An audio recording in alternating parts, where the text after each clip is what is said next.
So welcome everyone and happy Lag BaOmer. So this was again kind of impromptu. I knew I wanted to do this for a while since we're counting the Omer. I wanted to touch on what this idea of Lag BaOmer is, why it becomes so important in certain strains of Judaism, and where it came from, and where it arguably might have gotten some of its inspirations even prior to that. So let's get into this. What is Lag BaOmer? So just straight off the bat, Lag is actually, it's a, how would you say it? Like an abbreviation. It's Lamed Gimel. Wait. Yeah. So Lamed the value of Lamed is 30, and then Gimel is 3. So 33. It's the 33rd day of the Omer. And what's interesting, because it's like, it's not exactly halfway through, but it's basically this idea that on the 33rd day, I don't want to get ahead of myself, but basically there was this great tragedy or disease that caused the death of thousands of people, and it stopped on the 33rd day. But the thing is, there's some indications that this wasn't actually a disease, or alternatively that it might have been caused by I don't want to get ahead of myself, but basically there are a lot of parallels as to why diseases continue to spread today and why people continue to die because of, honestly, nothing more than ignorance. But yeah, let's start with this.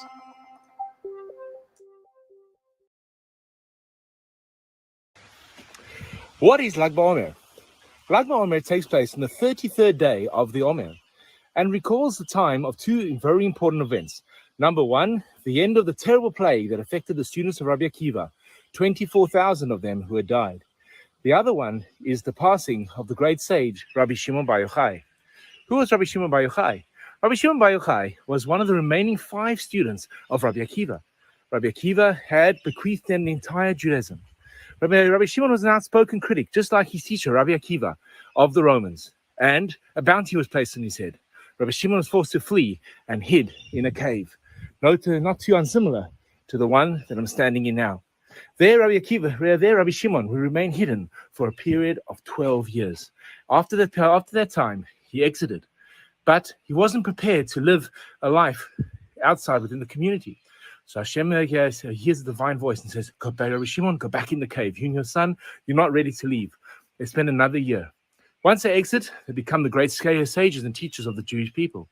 They inspire them with their knowledge and incredible insight to Judaism. The mystical teachings, known as the Zohar, becomes known as the works of Rabbi Shimon. On Rabbi Shimon's deathbed, he says to students, "Please." This is the only reason why it ever became a big holiday, was because of Kabbalah, because of the spread of Kabbalah within Judaism around the 1600s. Huge, and especially after the fall of Shabbatai Tzvi, people realized that what they really fell in love with wasn't so much him, it was more so these ideas that he managed to take advantage of. Not mourn my loss, but celebrate my achievements. It becomes known as the Hilulah, the praise of Rabbi Shimon. To this day, hundreds of thousands of Jews go up the mountain.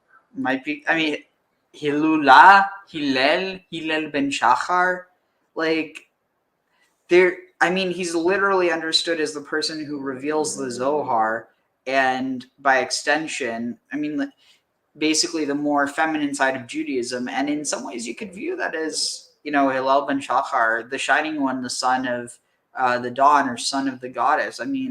Given no one Orthodox would make that claim about Shimon bar Yochai, but if the shoe fits, given it's one of those things where most of what we know about him doesn't even really come from him or anything that's like it's stuff that's attributed to him for the most part. But mountain, heading up to the city of Sefirat, to Mount Meron. There, bonfires are held as we celebrate the life and legacy of Rabbi Shimon. Children have their first, 3-year-old boys have their first haircut, and it's a time of bonfires, singing, and song. So celebrate Lag BaOmer as the day in which the great sage Rabbi Shimon had bequeathed to us his teachings of the Zohar. In some ways, he's almost like a second Moses.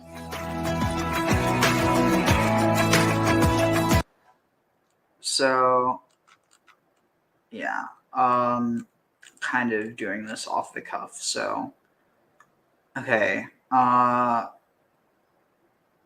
wow.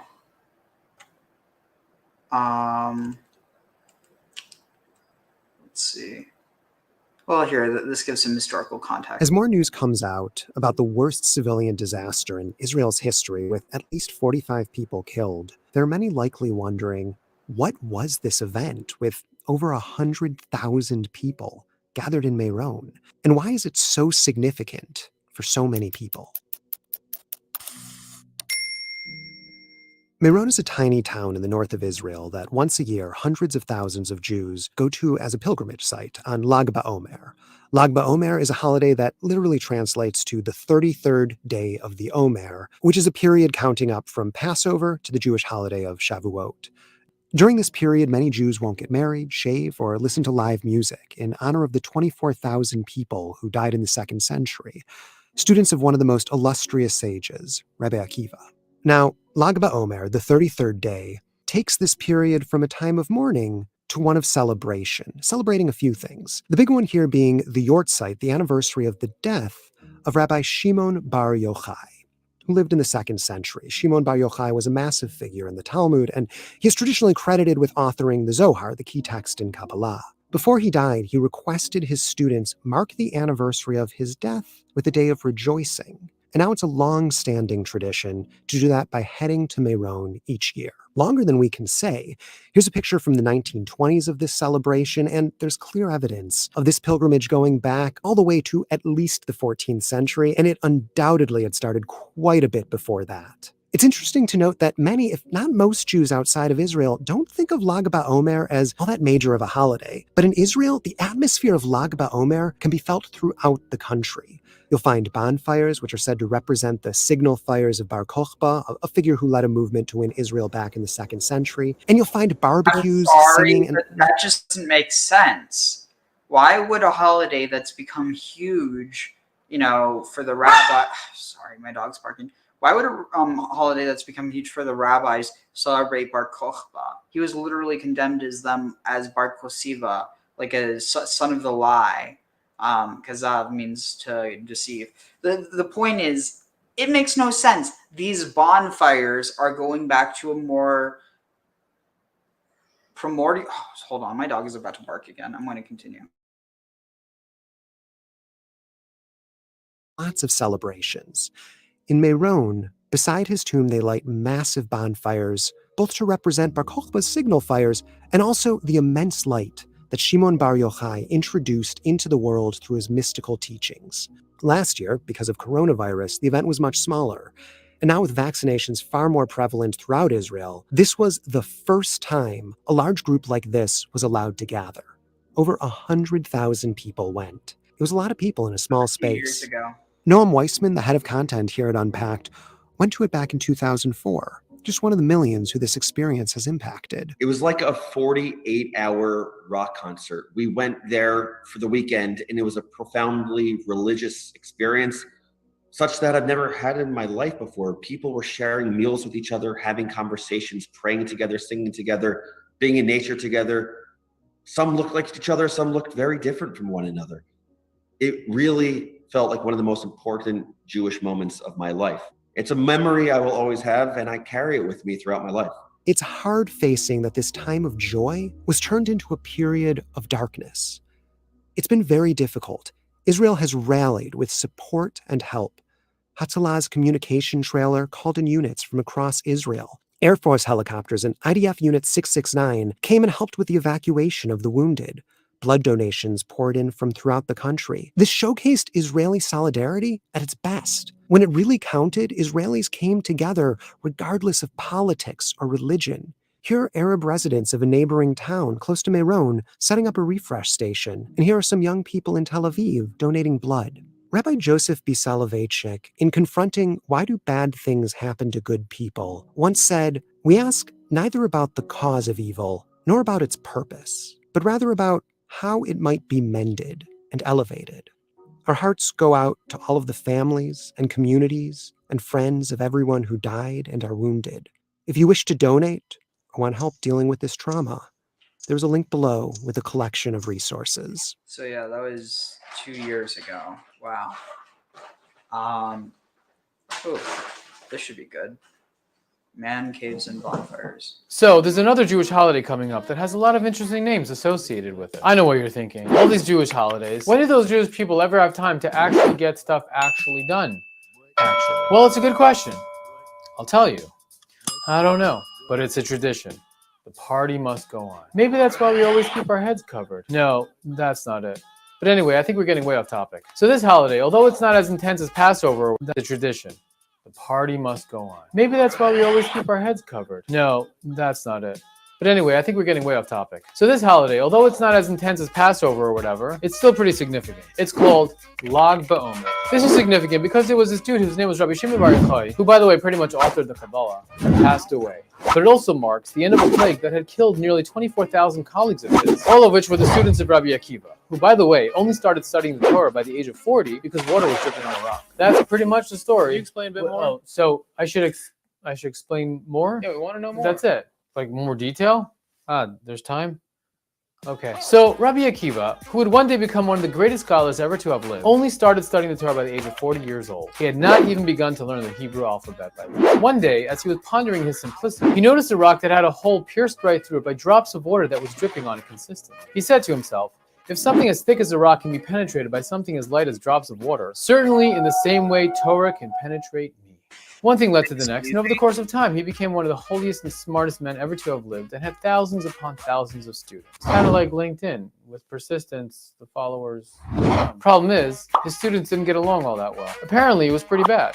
So they all started dying, kind of like a spiritual plague or something.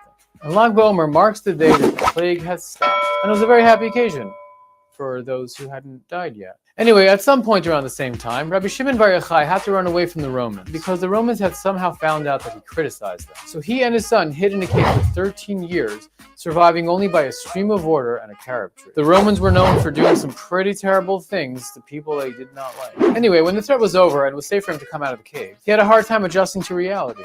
Kind of like any man that comes out of his cave. No, but really.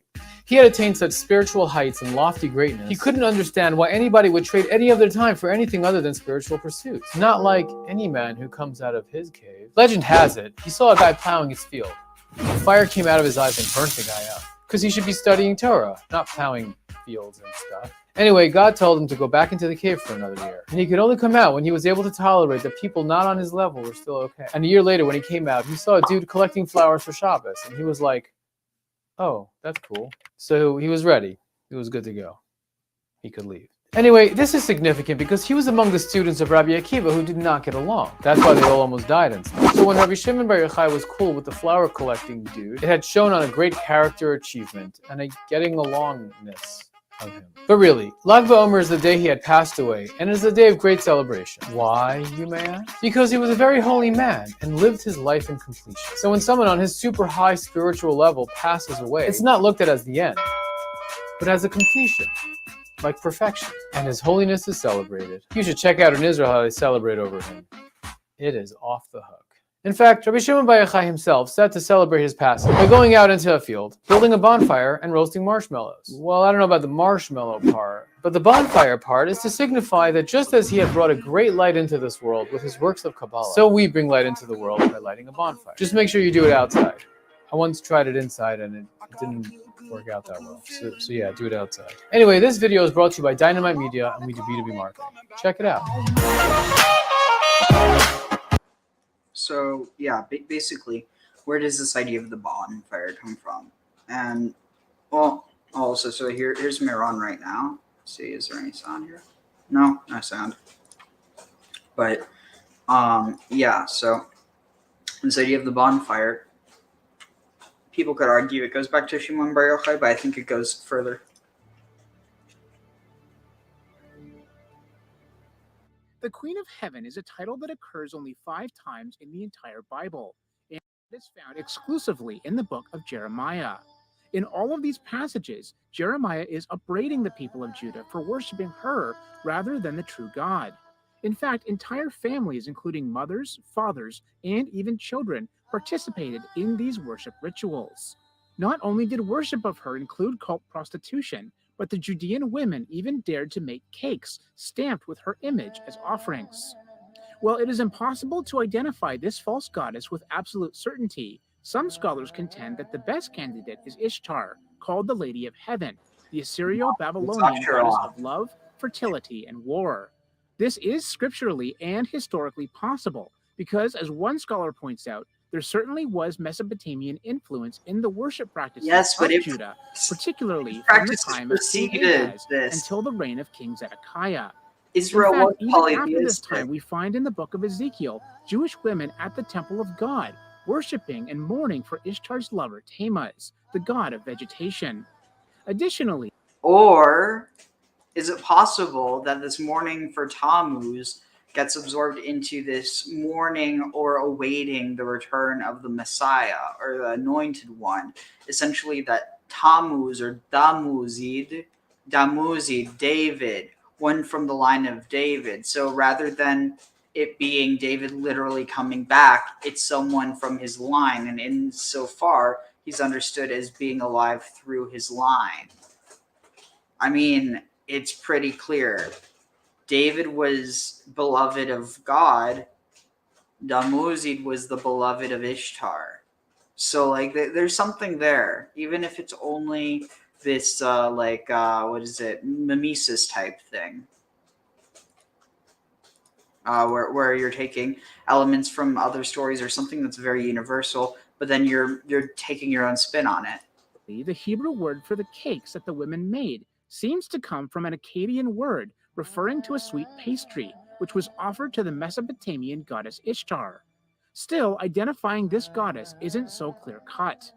Other possible identifications for this false deity include Canaanite goddesses such as Anath and Asherah, the latter of whom definitely seems to have been worshipped in Israel, according to archaeological discoveries. This confusion over her name is not surprising, considering that as Lady of the Lands, she was revered throughout the ancient Near East, and was called by various names depending on the region. Despite her many different names, however, this goddess always appears to be connected with the heavenly bodies, and specifically the moon. As a matter of fact, the original language itself seems to suggest this, as the Hebrew word used in the Masoretic text isn't the normal word for queen. Others, including the translators of the Septuagint, understood this word to mean handiwork. Thus, the Queen of Heaven would be, quote, the army of heaven. Similarly, the Aramaic Targum translates this title as simply stars. What the heck? No, so they're trying to say that they're trying to say Malkat is Malachat. But no, they're from different roots. So Okay, that's so interesting, though. It seems like the Targumim, they didn't want to deal with this fact that there were Israelites worshiping the Queen of Heaven. Several Bible commentators also identify the Queen of Heaven with the moon, including Matthew Henry. The worshipping of the moon, he says, was much in use among the heathen nations. We Yes, remember here Abraham. What or who did they think the moon was? Like, you can't just ignore these things. They didn't look at the moon the same way that we do. We view it as an astral body. They viewed it as something with its own sentience. Abraham's own father, Terah. In fact, the whole celestial globe with all its ornaments and powers was the object of their adoration. Sadly, in direct violation of God's commands, his people worshipped the host of heaven rather than the Lord of hosts. It's not an either-or thing. Yahweh literally says, don't have any gods before me. Before means in priority. It's not simply, oh, you shall have no gods before me as being in my presence. It means put none before me. Have none before me, not have none but me. If that were the case, it would say that. That's later in Isaiah. But yeah. It didn't even bring up the full verse. It's unfortunate. Let me see if I can find a better one. Baking cakes for the Queen of Heaven.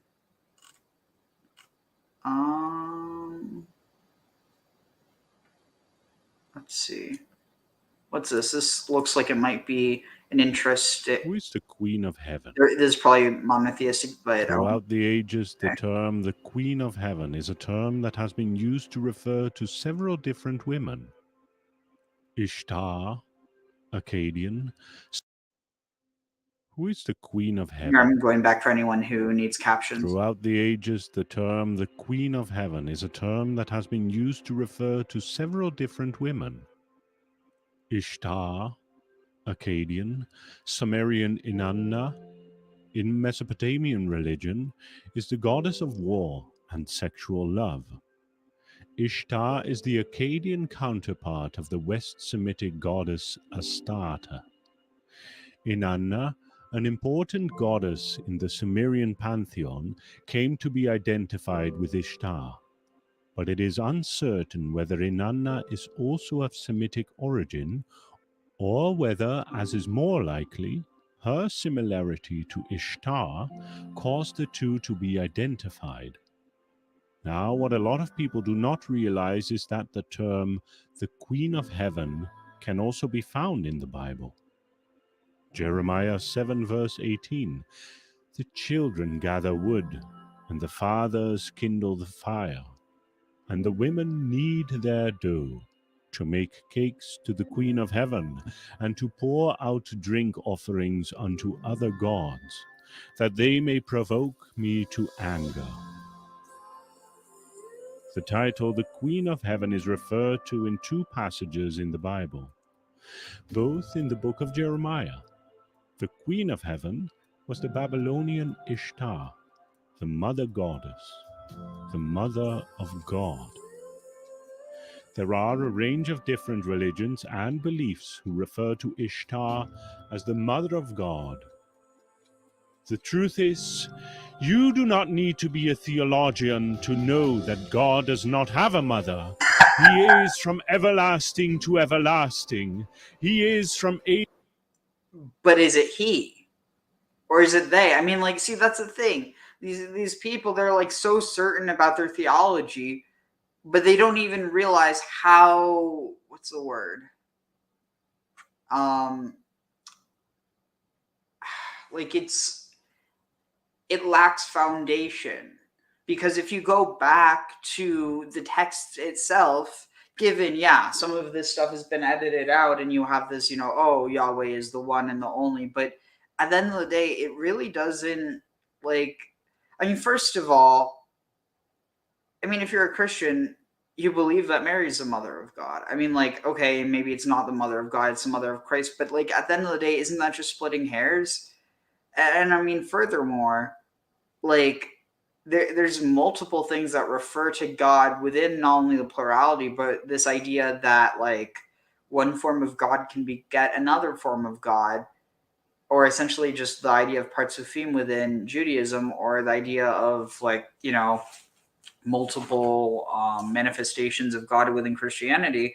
But and I guess even within Islam, just this idea that God or Allah can appear in different ways, like as merciful or as like vengeful, but that's really stripped out a lot of these elements. I don't think that really like, no, because like at the end of the day, he's trying to pretend like it's certain that within the biblical tradition that Yahweh doesn't have any parent, but that's not actually clear. I mean, first of all, it doesn't even talk about where Yahweh comes from. That's not something that the Bible is concerned with.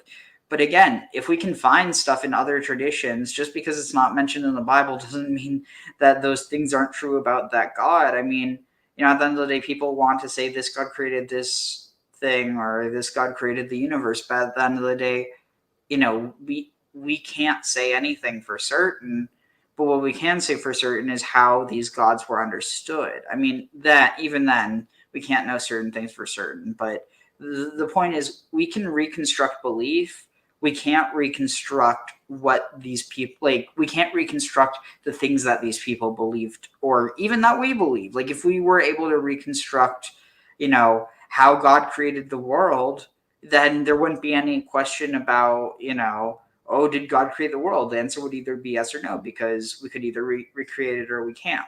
And the whole point is that uncertainty, it's like it creates this inability for people to know for certain, but at the same time, it creates the ability for people to introduce, well, like, oh, you can't be certain about anything, but I have this from God, therefore, it's one of those things where it's like it's inevitably just going to ruin a conversation. It's a type of circular logic, but age to age. The Bible sums it up perfectly in its first verse. In the beginning, God.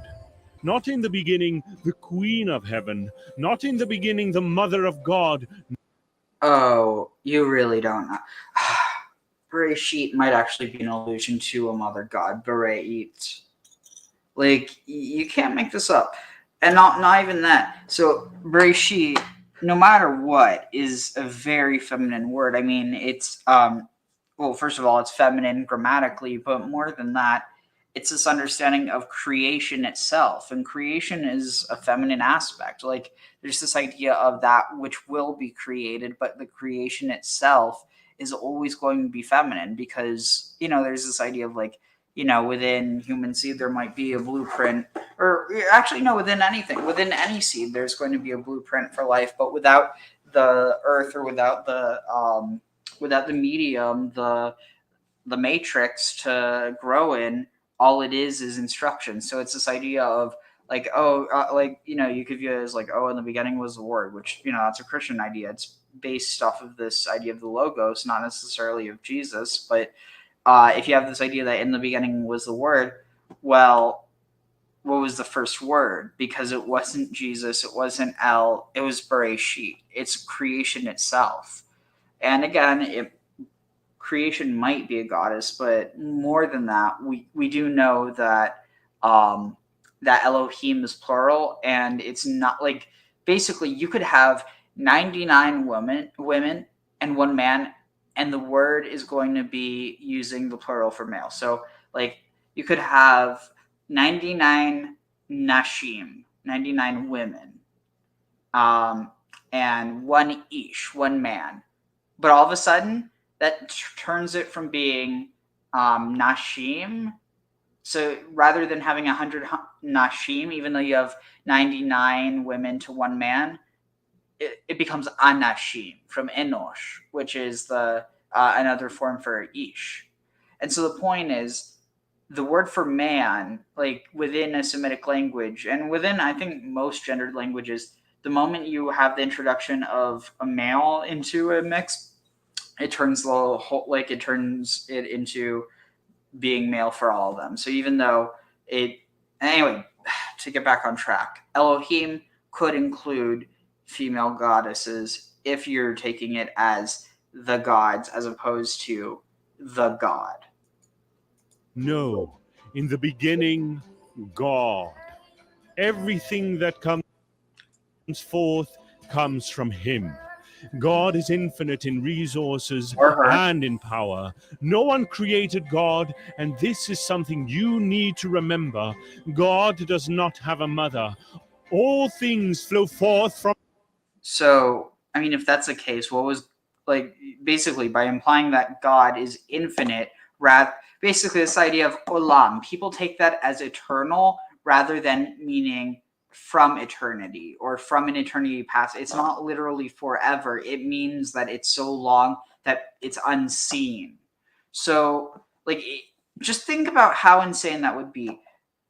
Like, basically, I mean, it's honestly kind of existentially dreadful, and the answer would be, oh, well, you don't, don't try to explain it because you're not God. But at the end of the day, what was God doing for all time before creation? Or was all time before creation? Like, basically, you could imply that before creation there was no time, therefore God always has been. But it's like, at that point, you're not talking, like, again, it gets different with something like how, like, modern kabbalistic Judaism is, and by that I mean, like, more so like Chabad type mysticism, because you have this very what's the word, like, where things are very, you could almost say platonic, where God God is on one hand, like, beyond these, human things, like you can't fit God into a mold, but the mold, like, yeah, you can't fit God into a mold, but God is like things. So, like, God is like a father, or God is like a king. But in that same sense, like, God is a father and God is a king. But then you have other things like God can be merciful or God can be vicious, but it's like, it's a very, like, personalized way of looking at God, or like where it doesn't view God as something off and distant. But at the same time, I think it's interesting how this gets viewed with it, like, no separation, just gets viewed as God, and even in context as masculine, even though this idea of God is much more the idea of Shekhinah, or basically the feminine part of God. But where was I going with this? Sorry, it's so difficult when I don't have someone to talk to kind of bounce ideas off of, or to remind me what I was saying. But basically, if God existed forever, what does forever even mean without time? The implication, like, you could take this in so many different ways, but the point being is, this understanding of divinity within most other traditions, and arguably even within the Canaanite tradition, you don't need to explain everything that happened, because you're not claiming to necessarily know everything. It's more so these are traditions, and it's like, to view them as true or false is kind of not even a paradigm that you'd be thinking about, if that makes any sense. So, like, with something like this time before creation, that could be something like the primordial God, or this idea of, olam or whatever. But how can you understand that same being that exists, like, almost like within this non-linear or non-time, basically, then creates time, and in so doing almost like ceases to exist or ceases to have any real relevance? Basically what I'm saying is, the Jewish way of looking at things is that this is the same one as the other, that they're not, that it's like this one is this one, but that there is no separation, that it's just different names, different ideas, but the same exact thing. And so, I mean, it gets difficult, because I do find a lot of beauty to that, but at the same time, the way that Judaism is developed, it means that it only understands it as being one, not that the one is the many. And that's kind of like the thing where I find myself being in between the Phoenicians and, like, the Jews. Or, I mean, you see, that's the thing. I think that's really what Israelite religion was. It was about, exalting certain ones above others, but it didn't mean that you had, like, no other. But yeah, if you view it as the eternal one is the one that creates time, and in so doing basically sacrifices itself, because time, or like almost like ternality and eternality, are contradictory. So in the creation, it destroys itself, and creates a god and a goddess, and then these are what create the other gods and are responsible for, forces of nature or are forces of nature. Given, like, I'm looking at this within the mythical sense, like, I don't need these things to be existentially real for them to have importance to me in the same way that actually. But see, this is the thing. I don't know if you have this with monotheism. Can things be non-existentially real and still have the same value that they did to? I don't know. It's one of those things where I personally think the idea of monotheism and polytheism and paganism, that's all just BS labels that we put on different traditions that end up just leading to more persecution. Like, at the end of the day, most of these things have no real, like, actually, this reminds me here. I wanted to watch a little bit of this because people have been mocking this guy like hell, and I think he needs to be mocked a bit more. But let's see, where is it?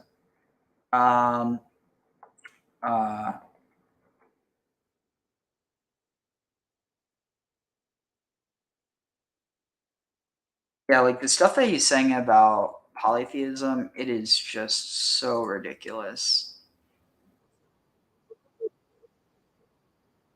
Oh, right here.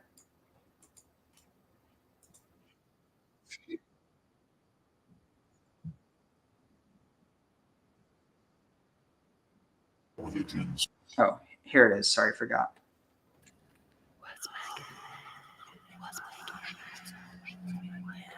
They say all religions are the same.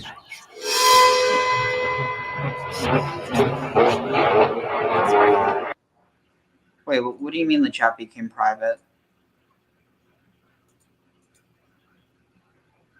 What are you talking about? Shoot, it should be public. Yeah, definitely the need to purge the feminism neurosis, but what do you mean that chat became private? So I thought I would not have access. So I'm just getting paranoid that like people aren't able to see it or something. Really? Weird. They're both set to public. I don't know why that would be. Oh, that might have been something else. Yeah, sorry. I don't know. I might have messed up with that. But anyway, so here, check this out. Also, if you want to hop in, here's a link to join. But yeah, here, check this out.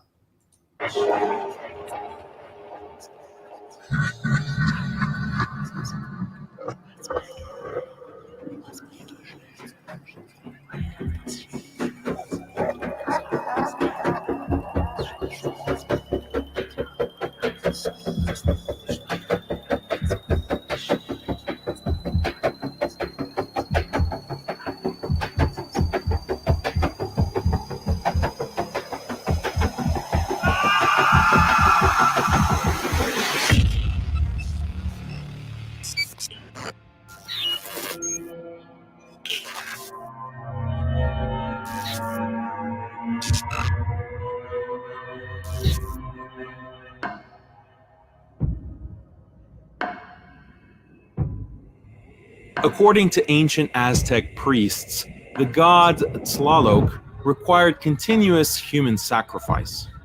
If these sacrifices were not made, the rain would stop and the crops would die. But Tlaloc especially needed child sacrifice, and it was not enough to wet the earth with the blood of children. Tlaloc also required their tears. If the sacrificial children did not cry enough, the priests would pull out their teeth or their nails to ensure maximum screams of pain before ritually sacrificing them. Buddy, they can tell you what monotheists have done in the name of religion. There is a sacred ritual described in Hindu scripture that's so vulgar that Hindu scholars refuse to translate it. Later Western academics like Wendy Doniger have provided full translations of the Hindu sacred Veda scriptures that describe this shocking fertility ritual called the Ashvamedha. We will describe the ritual for you now, along with direct quotes from the scriptures, but viewer discretion is advised. The ritual begins when a horse is suffocated to death. The king and his 4 queens walk around the dead horse chanting prayers. The chief queen recites, "O horse, you are protector of the community on the basis of your good qualities. You are the protector of happiness. O horse, you have become my husband." When the prayer is complete, the chief queen lies down next to the horse. As the priests observe, she pulls the dead horse's genitalia and puts it into her own. She then recites the sacred prayer, like "This horse may release semen into me." This isn't The a pagan king thing. then recites another sacred prayer, "O horse, please throw semen on the upper part of the anus of my wife. Expand your penis and insert it in the vagina." According to the Harivamsa Purana, the Hindu god Indra eventually enters the body of the dead horse to have intercourse with the queen as the king watches. The ritual is complete after the queen spends the whole night with the dead horse's genitalia inside her, thus ensuring fertility for the Hindu kingdom. In one instance, the mother of Rama is also reported to have participated in this special ritual. You might think that this is a marginal practice in Hinduism, but many sacred Hindu temples, such as the Khajuraho temple in India, depict these acts of bestiality and group sex on their holy walls.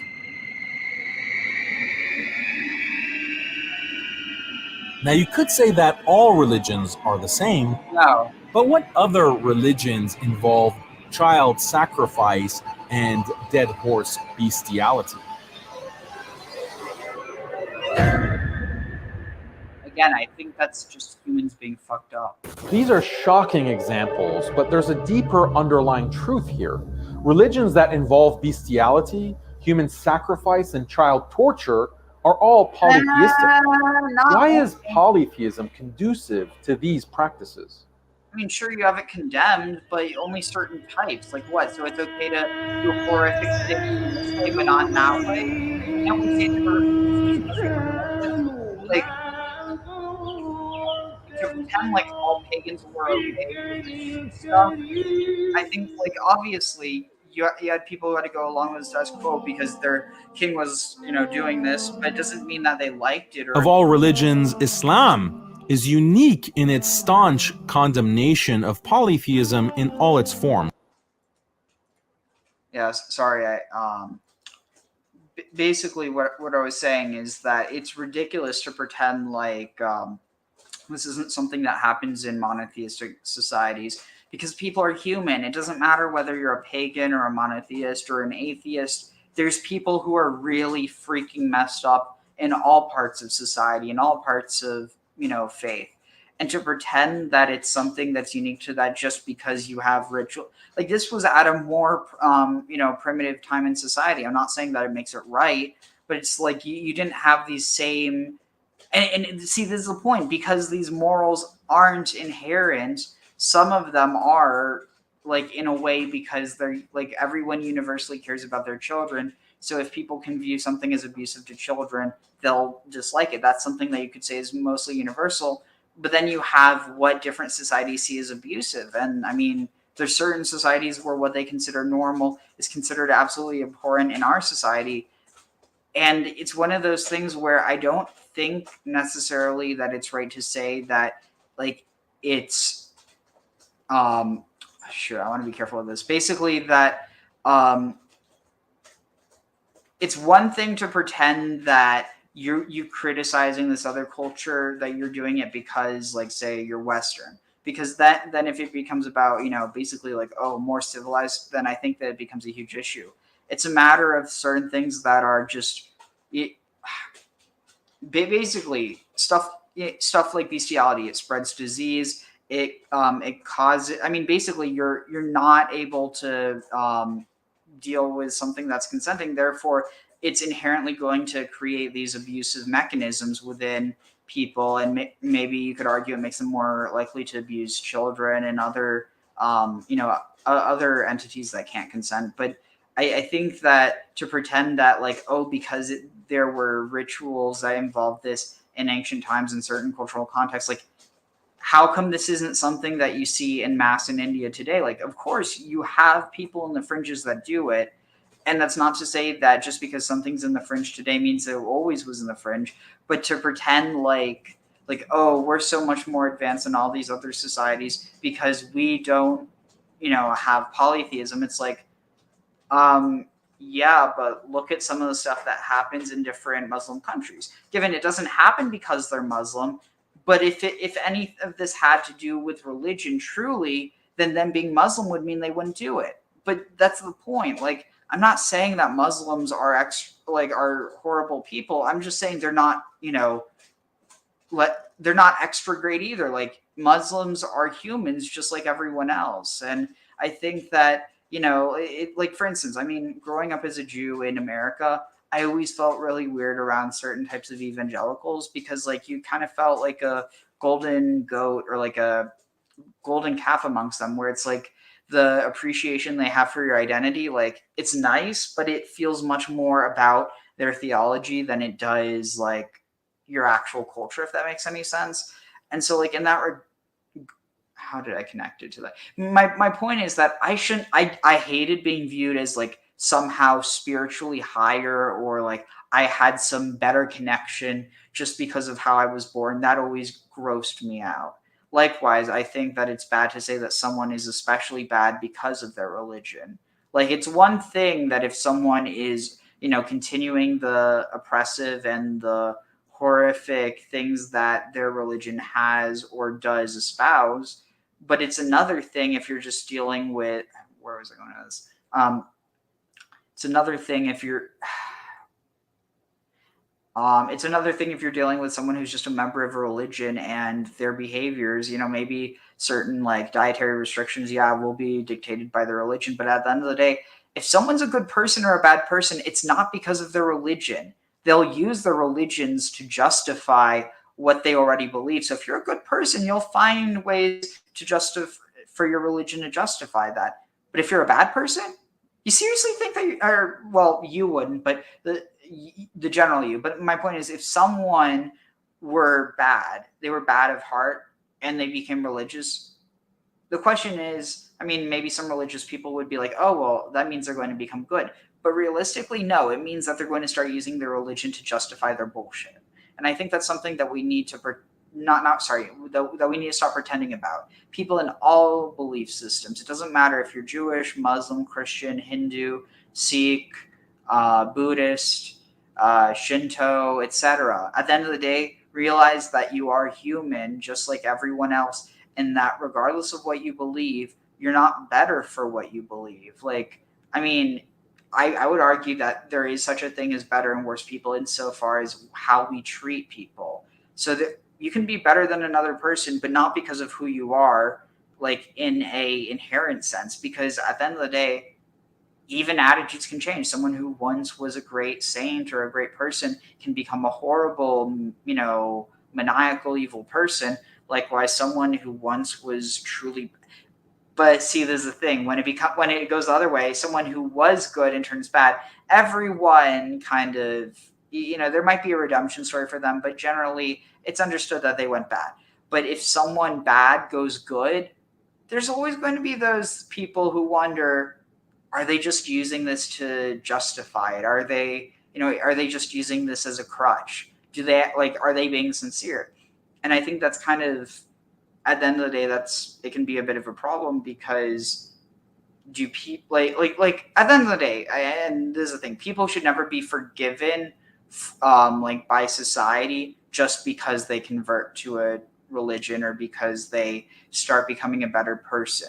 Like, there's certain things that they can't just be forgiven. I don't think that means that, it means that they're incapable of change, but they shouldn't just be forgiven by nature of them quote unquote becoming a better person. They have to show it, and like the type of action where it's not just something that someone can pretend for the sake, I don't know, way off track, but let's see, what's this? When a wife grabs the junk of a guy attacking her husband, you shall cut off her hand and show her no mercy, demented. Yeah, especially because what happens if, this could literally be used, against someone's wife, and just because you say it, it goes, and all of a sudden your wife doesn't have a hand.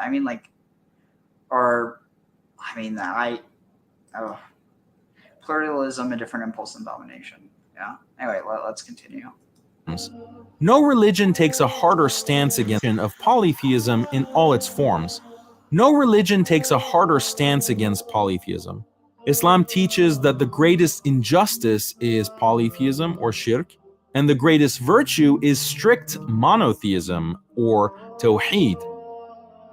But what is so unjust about worshiping multiple gods?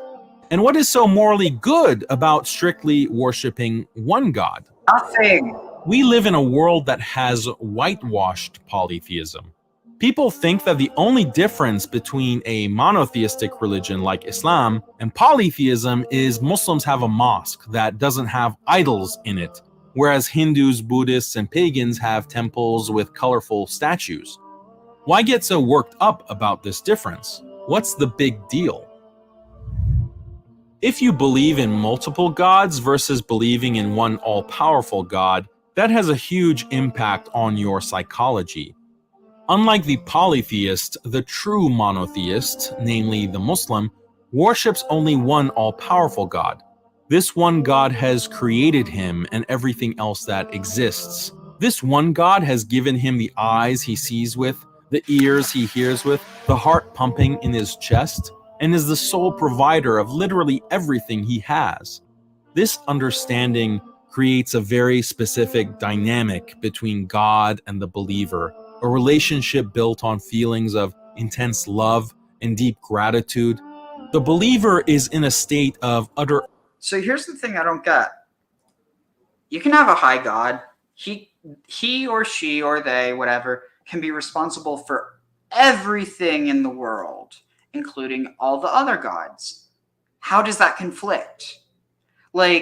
You could argue that in a sense, an ancestor is maybe not responsible, but that they are awarded the merit of their descendants.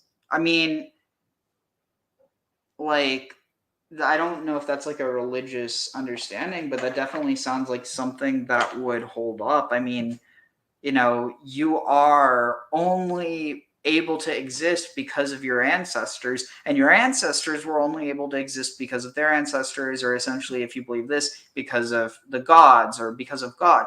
But if God creates everything, including other gods, or rather, if the highest God creates everything, including other gods, he's still responsible for everything. It does not conflict. And this is why I'm so fervent in my stance that the ancient Israelite tradition doesn't conflict with parts of the Bible. It's only later parts of the Bible that were again, the Bible is something that is predated by the texts that make it up. So I think that's another thing to keep in mind. If we're talking about the Bible, that's going to be one thing. If we're talking about the texts that are in the Bible, then that's a different thing. All right, let's continue. Appreciation, knowing that whatever he is, whatever he has, whatever he will ever reach is from one single God. When people accept that every happiness and joy they experience is from one all-loving deity, all of their appreciation is concentrated towards him. They, in turn, direct all their worship exclusively to him. This naturally produces a beautiful relationship with God, one with overwhelming love, gratitude, devotion, and obedience. The temptation is to say that this kind of love is part of every religion. That is false. It's not part of every religion. This is whitewashing polytheism. In polytheism, most deities have no role in a person's life. They're not responsible for food that you eat, air you breathe. They aren't responsible for the order of the universe that ensures the sun rises and sets. In polytheism... What is this guy smoking? Seriously. The air we breathe, there is a God of the air. The sun, there's a God. I mean, like, not just the God of, like, in certain contexts, they are understood as those things. So the air, there is no God of the air because the air, like, you're not just thanking God for creating the air. You are thanking air for giving you breath. Like, this is just a completely different paradigm. And the fact that he can't put himself in that, like, again, I'm not saying that he has to believe what I believe, but he's basically saying I can't believe what I do because it's evil.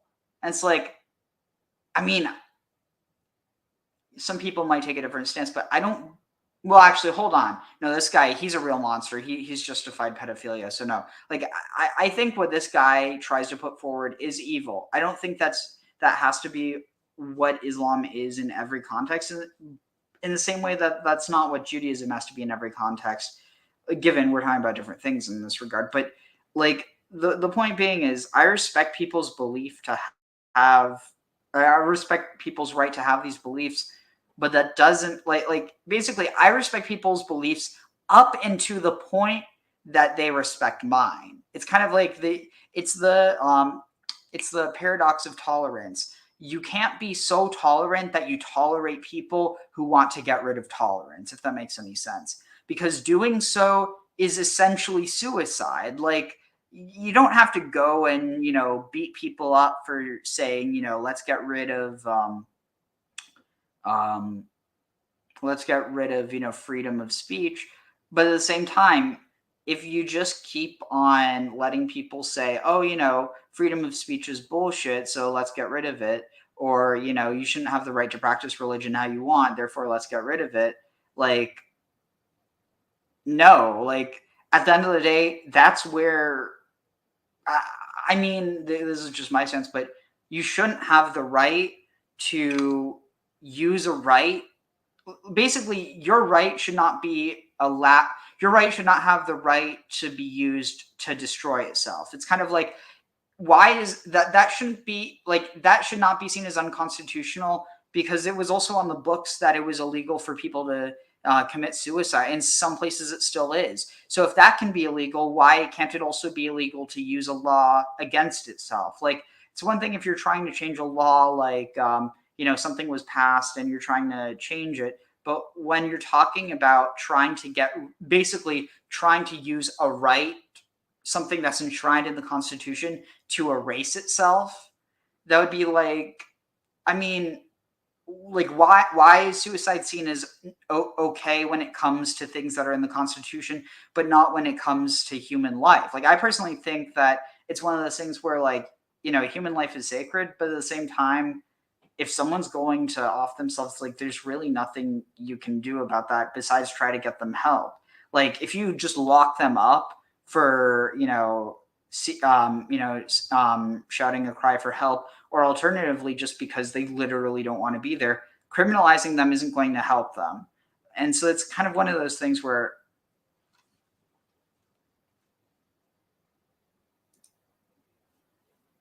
it's odd how you talk about people's faith when anyone isn't positive about Judaism. That's not true. Judaism and Jews are two different things, so don't even try with that. You accuse of hate speech. Then you claim people's rights should be governed. No, and you crap talk Islam. No, I'm not crap talking Islam. I'm crap talking the fundamentalists who try and use the things that were written, so long ago, and imply that because of that, that means that we have to recreate those same things. Like, for instance, I think that anyone in Judaism who tries to use the fact that, a certain part of the Bible has the borders of Israel, which I really think is just essentially a replacement for Canaan,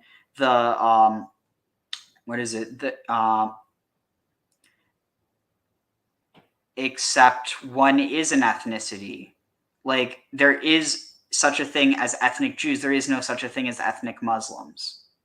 So, like, don't try and pull that. But no, like, what I'm saying is, just because someone in your holy book, is said to have done something that, I mean, like, for instance, even in Judaism, there's this idea, and I think you have this in Islam as well, just in a different form, but basically, Dina Malchut Dina, the law of the land is the law. So even if you have something that's in your text or whatever, you're not allowed to do something that's prescribed in your holy text just because it's in your holy text. If it goes against the law, you're not allowed to do it. And at the end of the day, I think that it's important to promote types of religions that are moderate and that do seek reform, and to like you say, to crap talk the forms that are fundamentalist. Like you say that I'm crap talking Islam. I'm not. I'm crap talking Daniel. What's his name? Hakikachu. Like, this guy is a he's a P word enabler, if not a P word himself. Like, don't try and you trying to say that me saying this is talking about all Islam and about all Muslims is like that's just so false. Like, again, like, I could disagree with moderate Muslims and my Muslim friends about the idea of monotheism and polytheism, but the claims that he's making, I'm not attacking Islam, I'm attacking the claims he's making. And yeah, certain of these things are held by Islam, but they're also held by Judaism and Christianity. So, like, don't pretend like I'm holding a favoritism. I feel more comfortable criticizing Judaism, that's true, but like, at the end of the day, like, if you're going to seriously pretend that there aren't people who are trying to use like for instance, if someone, I'm not even going to get into it. Yeah, Jody the judge speaking for. I'm not being the judge. I literally said this is my own opinion. You being so butthurt about my opinion, like, yeah, well, what makes you the judge? You have just as much right to your opinion as I do to mine. You're the one choosing to watch me.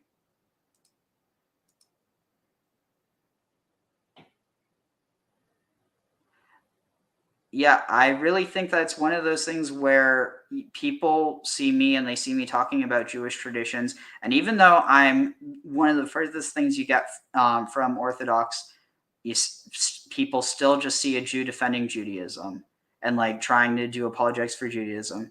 And like, I mean, I'm not even like, a religious Jew. I'm a Jew, but my religious faith is like, it's based on more ancient things than Judaism.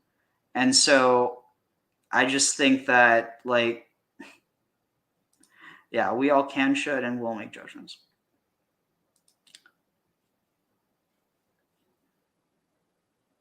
It's your opinion, and you don't like the conflict on it. So, I mean, I don't know if you know anything about this guy. He thinks that he's some genius because of, let's see, where was it? I think he had it short. All right.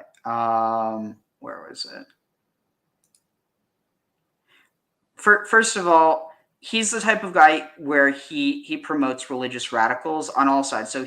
So look at this. He puts this out. He's like, oh, look, they're trying to conquer us. That, drumming up this idea of religious war. I believe that the Arab Spring will come to Saudi Arabia. There will be such a civil war in Saudi Arabia, and it'll be Shiites versus Sunnis. It'll be Sunnis versus Sunnis. And what's going to happen is those that are cooperating with the West are going to send out an SOS to the United States, come and save us. And the United States is going to say to Israel, you're going to have to help us on this one. So why don't we occupy certain parts of Saudi Arabia?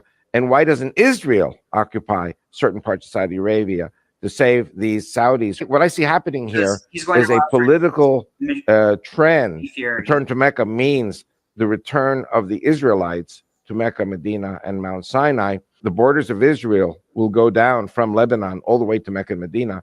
There will be more Christians also moving to Israel. The borders will go, according to Deuteronomy 11, from Nile to the Euphrates and from Lebanon to Saudi. Return to Mecca means this is the biblical roots for why this is about to happen. I believe. But the point is, this guy's fringe and he promotes fringe people on the other side because It's not. Like, at the end of the day, there's a reason why I chose to shit talk this guy and not another Muslim, because I mean, to be fair, most of the Muslims that I've engaged with online, not all, but a good amount, I really respect, even though I seriously disagree with them theologically.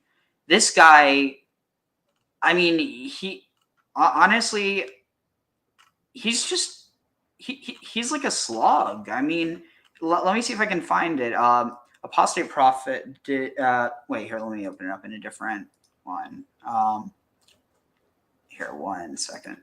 And like, I'm finally aware, or was it acutely aware of the fine line between people who are talking out against fundamentalist Islamicists versus people who are just using what they're saying to attack all of Islam. And I even know people who like they look at all Islam as being inherently bad. And I think that just ignores the reality of how, you know, how it developed. Obviously, they're a part, like any society has these issues, but that's not what I'm attacking. I'm attacking what this guy is saying. Okay, let's see. Wait, what was it? Oh, right. Apostate prophet. And like some of the people that he's platformed, I don't really like. So like I'm not just saying that, oh, you know, all this good, all this bad, but oh yeah, I think he would be under community posts. Okay. Yeah. Let's see if I can find a short. Okay. Is this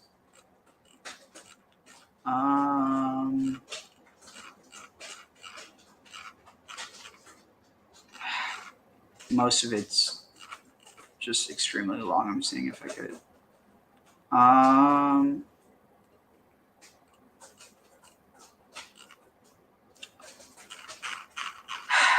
Shit, I'm gonna have to find a clip from this.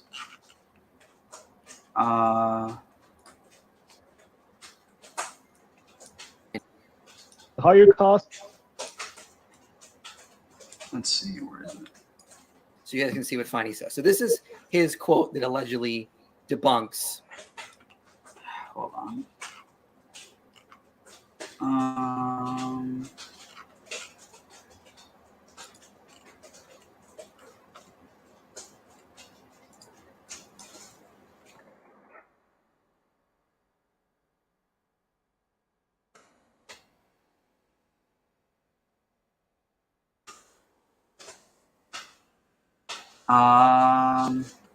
Let's see.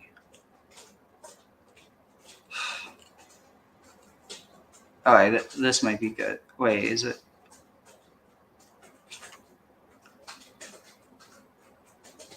Wait, what? الحمد لله رب العالمين والصلاة والسلام على سيد المرسلين وعلى آله وصحبه أجمعين. أما بعد. Anyways, Faris al-Hammadi, Anders, Daniel, this is an answer to the question that you have posted. Your blood is not halal.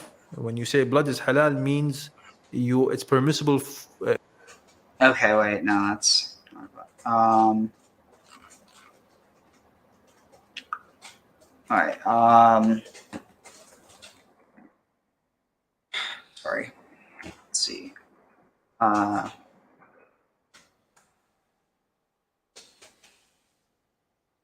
right, here. Wait, is it? Oh, maybe. First of all, he might have made a short about it. Here. When there are signs of physical maturity, it becomes permissible for the husband in Islamic law. Yes, there is a difference. I'm not pretending that there isn't. But just like there's a lot of Christians who try and imply that there can't be Zionism without Judaism and Judaism without Zionism, there's also people who imply that on the other side, who basically imply that all Jews are Zionists and that all Zionists are Jews, which both of those things isn't true. Not all Jews are Zionists and not all Zionists are Jews. In fact, most Zionists aren't Jews. Like, let's see. This guy in the vid is anti-other, self-aggrandizing by condemning all else that differs. And that's what I'm condemning. I'm not condemning Islam. I haven't once here said that I think that Islam is bad. I disagree with a lot of, a lot of the religious rulings, just like I do with Judaism. I think that the difference, though, is that people see they see a lot of violence associated with Islam in a way that they don't, for whatever reason, associate with Christianity. And the only reason it doesn't exist with Judaism is because of how persecuted Jews have been throughout the past 2,000 years. When Jews had power, there was persecution, there was forced conversion. And so I think that people that pretend that, all are one, or that one are all, like, it's hugely problematic. I'm not saying that, that when people condemn, and again, even Zionism is something it's a tent term. Not all Zionists believe in the idea of a Jewish state. There actually used to be such a thing called cultural Zionism, but most people don't know about it now. It's literally, the Maccabees forcibly converted the Edomites to Judaism, and arguably, there might be an argument that the Maccabees actually tried to basically convert the whole land to Judaism, even the people who were like Israelites. And so this is one of the things that, like, I'm definitely feeling a lot more comfortable, criticizing Judaism, because it's not like, I don't feel like it's the end all be all. I think that it's merely one of the stages in the development of Israelite tradition, similar to how you just can't ignore how, interesting. Something unrelated, but basically, I don't think you can pretend that Christianity is separate from the Mithraic tradition. Neither can you pretend that's separate from the Orphic tradition or from even Gnosticism. But that also doesn't mean that it is all those things. It's like, it's something new, but it's also not separate. But no, I respect your criticism, Jody. I just think that it's really, like, I definitely, like, I agree with your with some of your criticisms. It's just that, like, I think that it's almost like we're on the same side with that. Like, like people who just use radicals as an excuse to shit talk Islam while ignoring their own tradition. Like, that's just really scummy, and that's one of the reasons why basically, I don't even tend to really show many radical people on my stream, so it's like, but if I do, I don't have any reason not to show like the Jewish crazies. At the same time, I have no reason to amplify that. I don't have any reason to amplify any of this. I only brought this up because he makes these claims about, I forget, we were talking about the ethics of something before. To have marital relationships. Yeah, this guy, real scumbag. Or consummate the relation with his bride. And this is the example of the prophet, peace be upon him. Do you know what precocious puberty is? Starting puberty unusually early. Like, is there anything in Islam that prevents you from, a man marrying a 5-year-old that started precocious puberty? You can arrange a marriage even as an infant, but that doesn't mean that sex is allowed. Could a man have a marriage to a 5-year-old consummated if she started precocious puberty? If she starts showing signs of physical maturity, then yes, that's permissible, as I said. said. Age 4? If there are signs 3. of, so this is something that becomes biologically impossible, because I have a study that shows it goes as early as 11 months. Well, that's something that the parents would not. The thing about Islamic marriage is that parents are involved at these ages, and when you look at the marriage of the Prophet, peace be upon him, when there are signs of physical, and just to be clear, you arguably have certain arguments about the same thing in Judaism. I think it's just as abominable. But again, people who try and use that to pretend that, like, oh, all Jews are this because there's this one Jew who wrote this, or who pretend that all Muslims are X because of this guy, or because of, Muhammad. Because here's the thing, people married really young people in the past, and that doesn't make it right. Like, I don't think that it's that hard to acknowledge both that these things happened and that they shouldn't happen. It's also like one of those things where it's like, you could argue it shouldn't have happened then, but functionally, what does that do? Second of all, basically, if we could go back in time and basically if we were able to change the past without changing, you know, our present, like with basically without the whole Back to the Future phenomena, then yeah, like I mean, and some people could look at this as like a Western thing, but no, this is based on science and the fact that we know that people, you know, develop at certain ages. And even, you know, even just because you have a certain quote unquote development, that doesn't account for, you know, emotional development, because there's people who can be groomed just as easy at 18 as they can at 15. And the fact that people pretend like there's this line that all of a sudden someone is legal and now it makes it okay. Like, I mean, there's a reason why there's, you know, predatory men that go after younger women who are technically legal, because like development, especially the mind, like people forget how powerful the mind is. Like, I mean, literally, we're out of all the species, humans, we developed most in our mind, whereas you have other species that developing strength. And let's see. I don't think we can say anything about what's right 1400 years ago. It's just a different time. And I am saying that not to say they didn't know better, but what's functional then versus now is just different.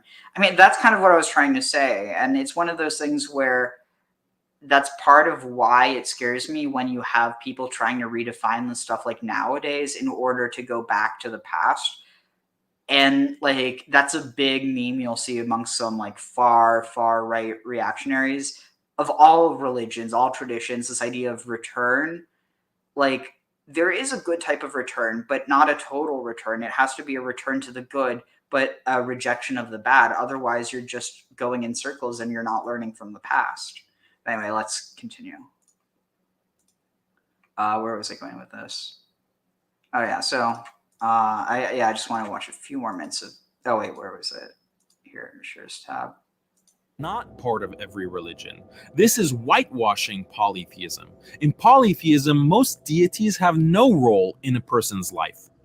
False. They're not responsible for food that you eat, air you breathe. They aren't responsible for the order of the universe that ensures false, false, and false. The sun rises and sets. In polytheism, most gods are localized with limited power. False. Some are, but not all. There's a god for the sea, another god for the sky, or a... True. And what's the problem? There's even some traditions that view those as, like, there's the idea that Zeus is Poseidon and Hades. Like, there's some really interesting traditions around this, and to pretend like, oh, you know, they're this, like, you don't know the first thing. It sounds like people who try to criticize Hinduism, or they try to present Hinduism as like, no, this is the funny one. When people try to present Hinduism as this, you know, white man's religion, it's like, you do realize that even like the, you know, historic Aryans were not white. They were steppe people. Like, if you were to look at them today, they'd probably be more similar to like, to Siberian or to like Turkic, to like the people of the steppe. All right, let's see. Yes, fundamentalists can do that. They can't do that learning. So Zara Rose said, I'm new in the orchard, have a lot of problems with biblianity, but have yet to see Ari defend the heinous components. And appreciate the nuance he brings to the tradition is subtler than mere avarice. Oh, thanks. I mean, it's a fine balance, because I do feel a responsibility to like to Jews as a people to represent the tradition as accurately as I can. But that also doesn't mean that what I'm talking about I believe. And when I disagree with something, I will state it. Small god for your specific family. These are weak gods. And see, this is actually one of the theories that that this idea of Jacob, or even that Yahweh, that it might have started off as this, like, you know, local family thing that evolved into an entire nation. Gods that offer you nothing. The deities in polytheism are so weak. I'm sorry, but like Osiris offers you grain. Sophia and Isis offer you wisdom. Like it's just like, I mean, it is so wild that people can't consider things so mundane as having divinity to them. that often they can't even feed themselves. They require sacrifices in the form of food, alcohol, or blood. This is So, I mean, like, what about the word God has to imply this idea that they don't need these things? Like, at the end of the day, I mean, I guess here's the, like, in a polytheistic tradition, if you stop worshiping them, they don't cease to exist, they cease to be worshipped. It's no different than in, Islam. I'm sure that if all Muslims, which in Islam would be like a God forbid thing, if all Muslims were to stop being Muslim, Allah wouldn't be understood to no longer exist. It's one of those things where, like, it's so easy to polemicize or to strawman another tradition, but at the end of the day, I just think the easiest thing to steel man and like pull apart is people's arguments that are themselves strawmans. Like, shore up what they try and say and tear it down, because at the end of the day, like, it's one thing if something's constructive, because then you can actually criticize it and try to improve it. If you're just trying to tear something else down, it's almost like you go out for like an attack, but in the process you can like that. So basically, when people start attacking other traditions, they like Jody was trying to point out with me, which, I mean, I definitely see what Jody was talking about, but in this case, I agree with her. I think, wait, sorry, Jody, I forget, where you go, or just because Jody is a, unisex name. But the point being is that when people start attacking other people, they open themselves up to be, basically to show how like fallible they are. And at the end of the day, that's why, like, I'm not really talking about what I believe, because, I mean, sometimes I will, but because at the end of the day, I don't need my beliefs to be existential, because I realize that, belief is something that's so subjective. But what I think is it's, you can go after people who try and pretend that stuff that is subjective is objective. And that's what I thought. It's just because there's another Jody that sometimes get confused with. So, but yeah, let's continue with this for a bit. what libations are for. In many cases, traditional polytheism involves. So this was actually really funny. So today, kind of getting back to Lag BaOmer. So tonight there was someone actually, they wanted, we're going to put out the Lag BaOmer bonfire. And so they took a little bit of a beer and they poured it on the fire, seeing if it would do anything or if it would cause, like, because alcohol is, flammable, but it was just a beer. So just, sizzled because it's more water than it's alcohol. But it reminded, I mean, he literally just did a libation offering and, like, no intent behind it. But I really think that even despite the absence of this idea of the mother, of the Queen of Heaven in Lag BaOmer, she's felt not, like, in some ways both in spite of and because of her absence. It's almost like there's an Asherah shaped hole around the whole holiday. But one second. Let me see. I don't know if you're watching Vesper, but if you want to join, the links in the here. I'm just going to send an invite because I tend to do a lot better conversation when I'm actually talking with someone, and helps them talking with y'all. But let's see here. So yeah, I just sent Vesper invite, but yeah, in the meantime, involves appeasing spirit beings and literal demons. For example, you make an offering to the sea demons so they don't destroy your boat. In the theology, or you make ablution offerings to the one true God so that he doesn't punish. I mean, like, how is there any difference? I mean, obviously there is difference, but, like, I just do not understand how people think that it's like, oh, this is so much better than this. Like, at the end of the day, I view all traditions as equally true, because at the end of the day, truth is not something that you can really ascribe. Like, something can feel true, but like if something contrary to that feels true, which one's true? At the end of the day, you're not dealing with truth, you're dealing with a feeling, and that feeling is the feeling or the sensation of verity, the sensation that something is true, which is in itself actually deception. See, it's interesting. How can something that feels true be true if it's a lie? And I think that's kind of where it gets down to. Something doesn't have to be true in order for it to not be a lie, but if something is a lie, it can't be true. And with that, this is getting way too logical, and I'm forgetting what I was talking about, so let's continue. Of polytheism, you get no benefit from these gods, and the only reason you worship them is false, to ward off their evil. False. What about to bring in their good? How could you love gods like this or have any gratitude towards them?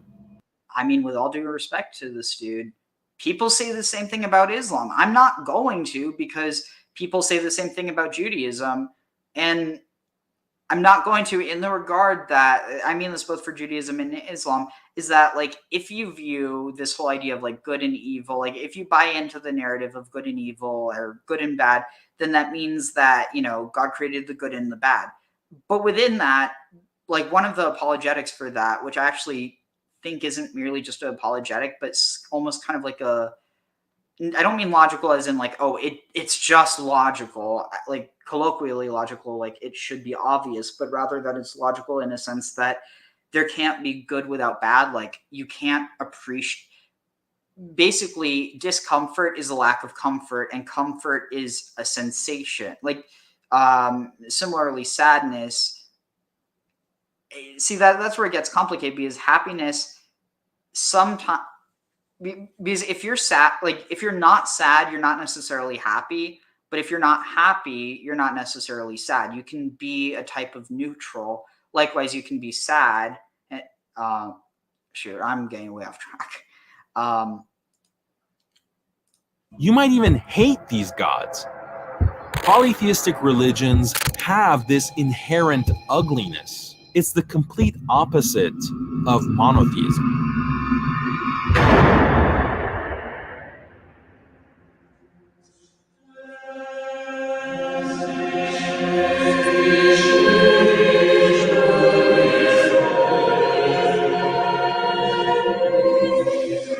And I'm sorry, why is reverence and fear not there in polytheism? You definitely have it.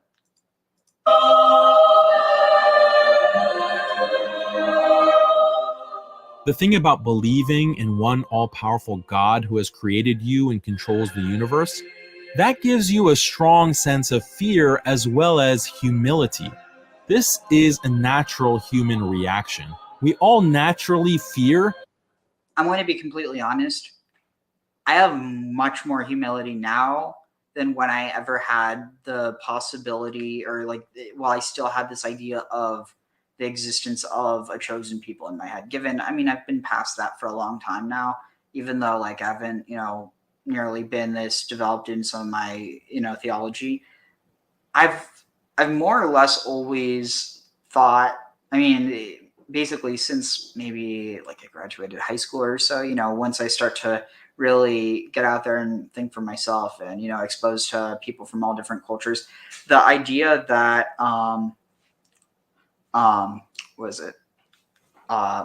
the idea that there's like a chosen people, or that like, you know, God will favor you among other people, like what was I talking? Oh yeah, that completely goes against this idea of humility. That's the opposite of humility. And are humble before strong authorities who have great power to harm or benefit. This is why monotheism puts the fear of God in you. Wait a second. If that's the case, shouldn't the Arab Spring not have happened? I mean, again, like I don't want to, you know, create a false dichotomy between Arabs and Muslims, but a lot of the countries that were affected by the Arab Spring were also impacted by Muslim Brotherhood revolutions.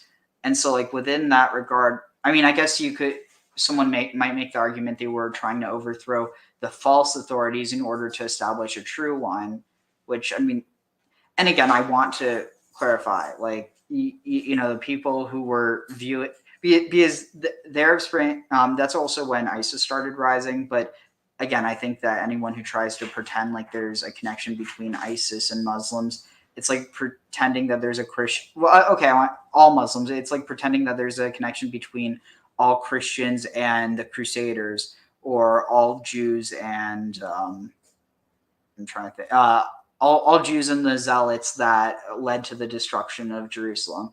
And I mean, you actually have this a lot in a lot of religious thinking. So, like, for instance, the Jews were responsible for the destruction of their kingdom, or responsible for killing the son of, like, at the end of the day, that's the one thing all monotheistic traditions tend to blame the Israelites for erring.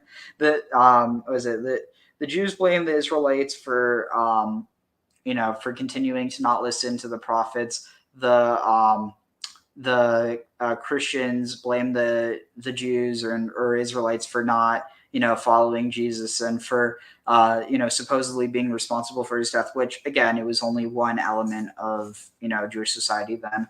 And then again, this isn't all Christians. I'm just saying, like, Christianity in general, like, within the narrative. And then you have some things where the Jews are seen as disloyal in the Quran because of local warfare that was going on between the Quraysh tribe and the other local tribes that happen to be Jewish. So, like, all these regards, they all are political. They all are political and cultural, and they later get turned into these religious, like, look at how bad, look at how wicked they were. When in reality, it's like, it's just a natural part of society. And to pretend that they're evil for being human rather than they're evil for doing. And again, I don't think that they were evil for doing all these things. I mean, if you actually did have child sacrifice, and I mean, there is evidence of actual child sacrifice, like in the Phoenician tradition. So it's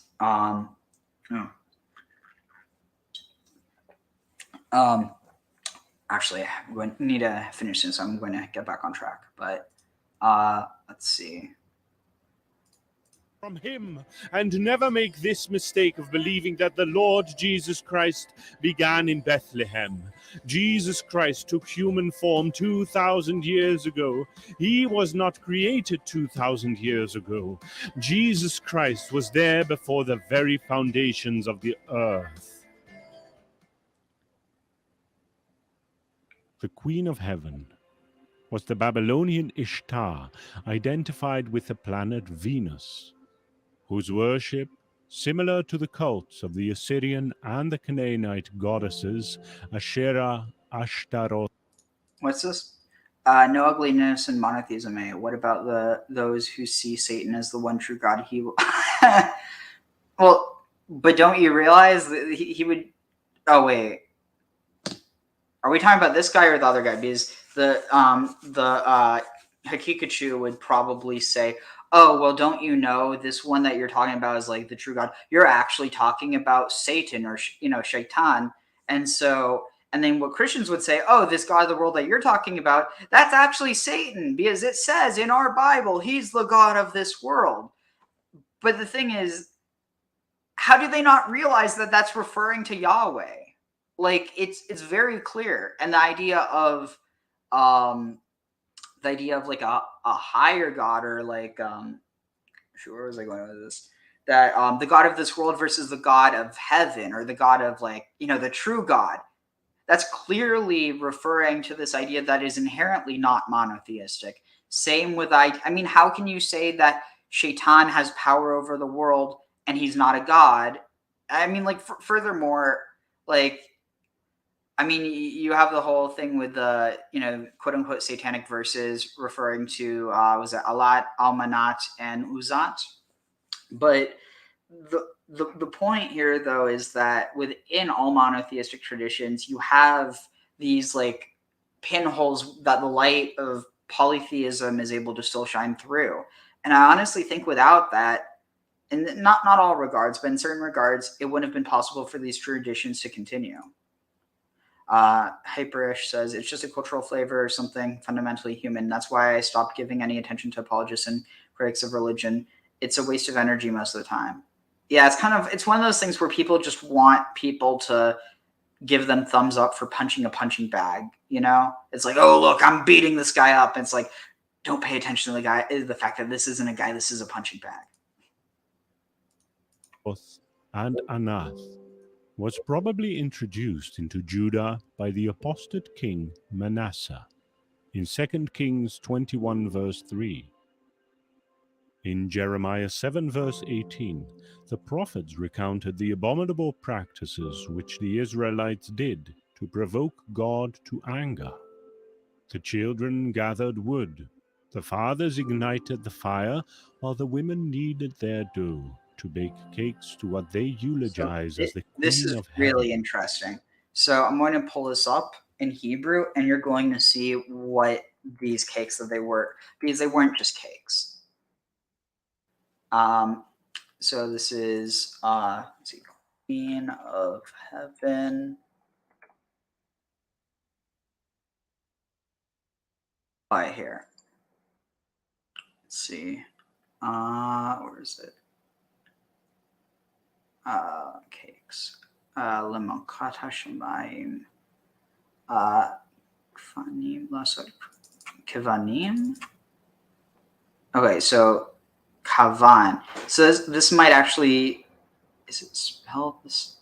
Kamanu, from Babylonian, cake used in the worship of Ishtar.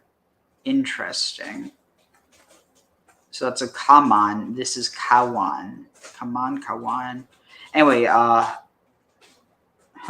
guess this may. Okay, well, the reference I was thinking of, because it's possible there's a connection to this, the Ashishot. Ashish. All right. Here. Oh wait. Here. It would be in the BDB reference. Okay, here. Here.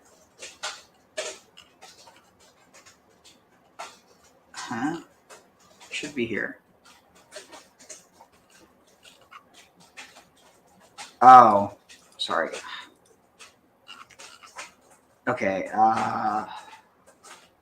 Ashisha, here it is. Bottle of glass flagon. That's not what it is it? Cake made of dried or compressed grapes, but that's actually not what it means. So, let's see, does it have all reference? So it means to strengthen, but here, strange. I can't find the. Does it not have it in the BDB? One second. Raisin cakes. That's how it translates it. So basically, these raisin cakes, or Ashishot, here, Hebrew, Ashishot. So it means a pressed cake, not necessarily raisin, because the context in which here it refers to the Ashish. Wait, no, here it's not this one either. Sorry. Used in sacrificial feasts is there. Traded Kirchareshet. Okay, here it is. It's in Canticles. So wait, what? No, it's not. So is it Isaiah it's saying? Ashishe Kirchareshet. Sorry about this. It's usually easier to find. So I clicked on those two. The only other one would be here, maybe? Ashisha. Anyway, the point is, it's connected most likely to the root for hashish. Hey, Kara. Oh, that's good. The Israelites double-dipped the hummus, unforgivable. Joey, I like to view the lesser gods are simply parts of the greater God escape when they got too far from the source. Yeah, I mean, that's basically it. But let's see if I can find it. I'm going to try to tie it back to the original thing and see if I can bring up anything too. All right. So, I mean, the whole focus of what I'm arguing is that it might have had this connection to the mother. So let's listen to an Orthodox Jewish mom talk about Lag BaOmer and see if I can pick out anything from Hello there. and welcome to my channel. My name is Kana and this is Jar of Fireflies. And here you will find content all about my life as an Orthodox Jewish homeschooling mother of 3. And today is Lag BaOmer. Okay, so let's just dive right in. What is Lag BaOmer? Okay, first let's talk about the name Lag BaOmer. What do these words mean? The word Lag consists of 2 letters in the Hebrew alphabet, Lamed and Gimel. Now each Hebrew letter has a numerical value, and the numerical value of Lamed and Gimel added together equals 33. So Lag equals 33. Now that we know what that part means, let's move on to the BaOmer, so of Lag BaOmer. BaOmer means of the Omer. The Omer is the counting period that begins the 2nd day of Passover and goes all the way up to the holiday of Shavuot. So, Lag BaOmer is the 33rd day of the Omer counting, which falls on the 18th day of the month. Okay, I'm sorry. I don't think it's possible to pay attention. Like, okay, this idea that on the 33rd, 33rd of the Omer was when the violence or like the massacre of Rabbi Akiva's students stopped. I mean, that honestly sounds like there might be a connection that was, I'm trying to think this. Honestly, I wouldn't even be surprised if they were trying to use almost like this kind of like, oh, look, Rabbi Shimon, I think it was, yeah. It was either Akiva or Shimon Bar Yochai, the one that's said to have died on that day. But basically, his death was a requitment of the plague or the pestilence that was spreading over people. So I mean, within that, you could almost view as like he died for their sins on the 33rd. You have similar things with the tradition that Jesus died at 33. There's definitely something within that tradition around that number. I mean, arguably, it could just have to do with, math, but because it's a third. But yeah, I don't know. There's something. Of Iyar in the Hebrew calendar each year. Okay, so now that you know what the name means, what are we celebrating, why, and how? Okay, so we will start with why we are celebrating this day. Okay, a little backstory. Rabbi Shimon Bar Yochai was a great rabbi who lived during the 2nd century. He was one of the greatest teachers of Jewish law and ethics, and he was the first to publicly teach the mystical dimensions of the Torah, the Kabbalah. He also is the author of the classic text of the Kabbalah, which is called the Zohar. Rabbi Shimon Bar Yochai passed away on the 33rd day of the Omer, on Lag BaOmer. The day he died, he told his students to mark this day as the day of his joy. So as far as why we are celebrating on Lag BaOmer, on each Lag BaOmer, we are celebrating the life and teachings of Rabbi Shimon Bar Yochai. All right, so now that you guys all know why we are celebrating this day, let's talk about how we celebrate on this day. So traditionally, this day is spent outside, enjoying the beautiful world that God has created. This time outdoors traditionally includes bonfires, shooting bows and arrows, singing and dancing, and barbecues. All right, so why the bonfires? Rabbi Shimon Bar Yochai's teachings brought so much light into the bows and arrows, singing and dancing. This time outdoors traditionally includes bonfires, shooting bows and arrows, singing and dancing, and barbecues. All right, so why the bonfires? Rabbi Shimon Bar Yochai's teachings brought so much light into this world that what better way to celebrate than with more light? It also helps us to remember the fiery spirit of the mystical teachings that are taught even still today. All right, now why bows and arrows? The Lubavitcher Rebbe explains that the bow and arrows symbolizes inwardness, the power unleashed by the mystical soul. Bow and arrows symbolizes arrows. The Lubavitcher The laboratory Rabbi. Rabbi explains that the bow and arrow symbolizes inwardness, the power unleashed by the mystical soul of the Torah. The mystical soul of the Torah is that Kabbalah that Rabbi Shimon Bar Yochai taught. See how that all comes together? Okay, so why? So there's some interesting like syncretisms that I mean, I want to be clear what's actually there and what isn't. So with what is it? So with the word Torah, I mean, there's a few different interpretations from what the meaning is derived from, but generally it's like instruction or teaching. What's interesting is if you change around the orders, you put the hey. So Torah, it's Taf Vav Resh Hey. If you put the hey in front and make it into Hator, then it becomes Hathor. I don't know. It might just be, something interesting, but like nothing real to that. But alternatively, it might be connected. I could definitely see, because Hathor and Atirat, I think. No, not Atirat. Astart. I'm rusty on that. But basically with Hathor, and then what's interesting is what Tor means in Semitic. Which actually the reason why so Tor means like mount,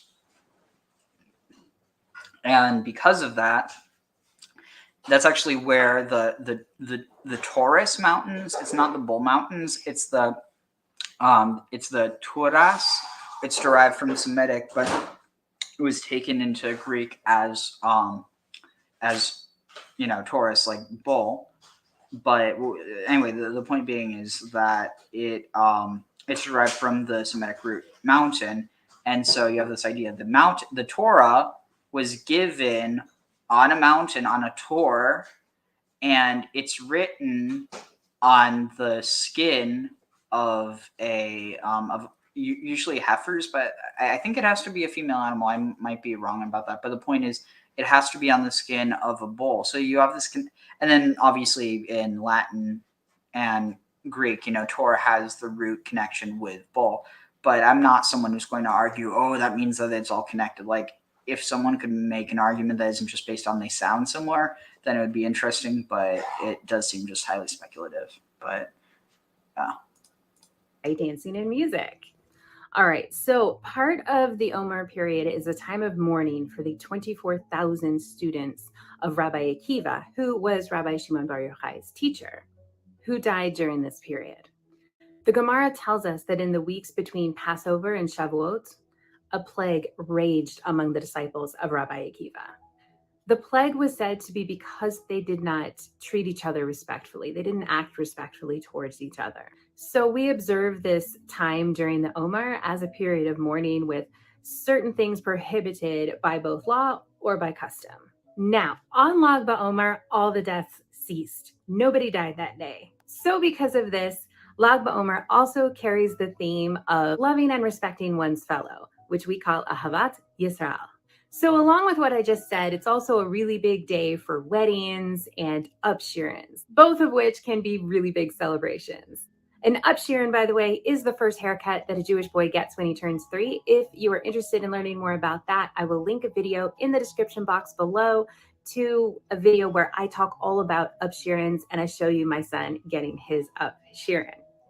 All right, now, because this is a celebration of Rabbi Shimon Bar Yochai, it's also a day when people flock to Meron, where he is buried. Meron is a mountain village up in northern Israel. Tens of thousands of pilgrims flock from all over the world to come and celebrate there together.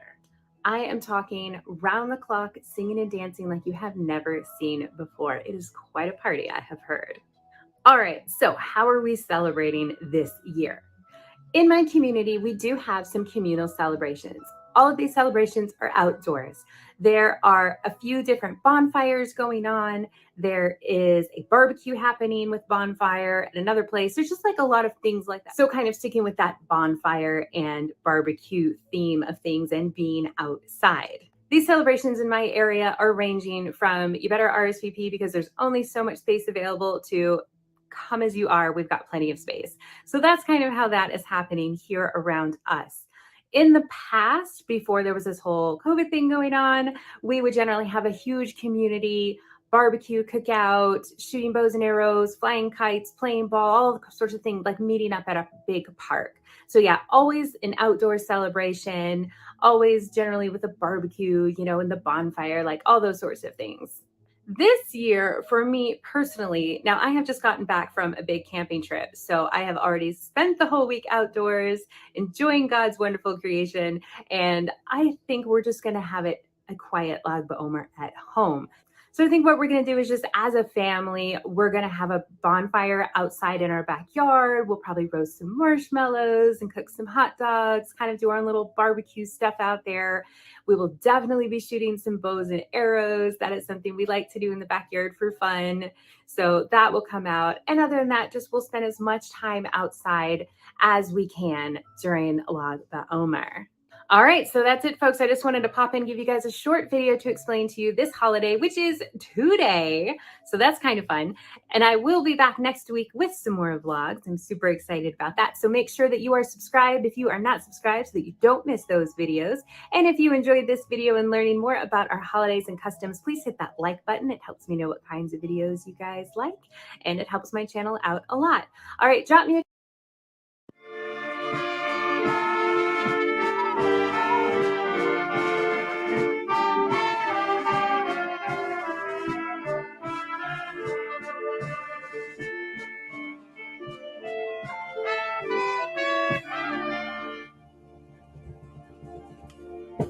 As is the custom by these rallies and parades, that we begin with the recitation of the 12 sukkim of the 12 passages, which will be recited by children whom I will announce, and everyone should repeat after the children.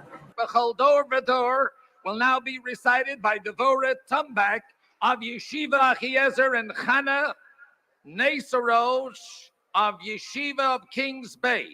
B'chol dor v'dor chayav adam lirot et atzmo al ta'amim yagatin u'matzatzin ta'amim.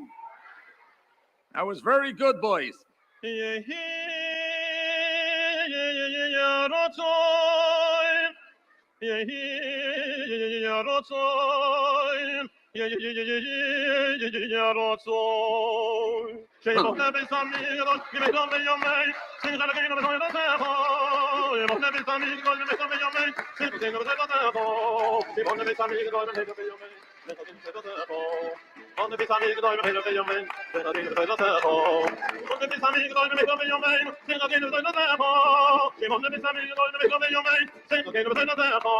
Right now we'll have the shus to hear a special message of the Rebbe Gesundsein. We'll ask everybody to be very, very quiet and listen attentively. In dem Ziel in dem Monster von Wahrhaftel Leachel Komecha und Beloschen von dem Rambam, ados der Linien von Navas Israel, ados darf sein Komecha, an mir führt das durch in der Fuß der Mos, wie sie passt für Jeden. Und das wird I don't understand why not just in that universe. Kinder haben sich alle zusammengeklebt in einer großen Misper, in einer großen Zoll, AVP, wo sie stammen doch von verschiedenen Häusern und von verschiedenen Eltern, wo sehen die sehen Schowis sehr sehr. Sie haben verschiedene Days und verschiedene Weltanschauungen und verschiedene Drochen in dem Kino von den Kindern. Ist von deswegen klappt man sich alle zusammen und man sitzt alle zusammen mit Covid sehr sehr und man beschließt alles zusammen auf noch mehr steigen in Limud Teil und Lernen Teil und noch mehr steigen in keinem sein Mitzvahs. Ich der Mitzvah von Wahrhaftel Leachel Komecha, wo das in der Kirche verbunden in das Ende der Monte, am wird stein a Lingela auf a Lingele und a Mädel auf a Mädel. Als ich soll nicht kein sein, der Buchokesheit der Lechel, was mit Weisheit ich schmele, was ist am Esom, und das ist mit Wattel, alle in Jonen Bilder zu ihm, und sie wird Nimschach, und sie kommt a Robbe Peir, do in Mele Mazera Gashmi, zu jeder von den Kindern, und durch sie Echet, zu jeder von seinen Eltern, und zu jeder von die, wo seine Mechaniker die Kinder, in dem nebischen Weg, und in dem nebischen Stele, und in Mekayim seine Mitzvahs. Let's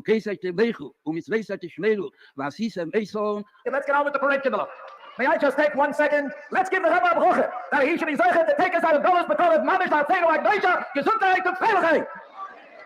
Now we can go with the parade. Here we have the Sefirat HaOmer flag, the United States flag, and the American flag. There's going to be a salute to the Rebbe because of the Rebbe's involvement with the armed forces of the United States, and they're going to now pay special tribute to the Rebbe, the world leader of Jewry. Gavalt. This feels like a Chaplain, Jake Olsen made all this possible. We thank you very much, Chaplain Olsen. These are the little tiny tots.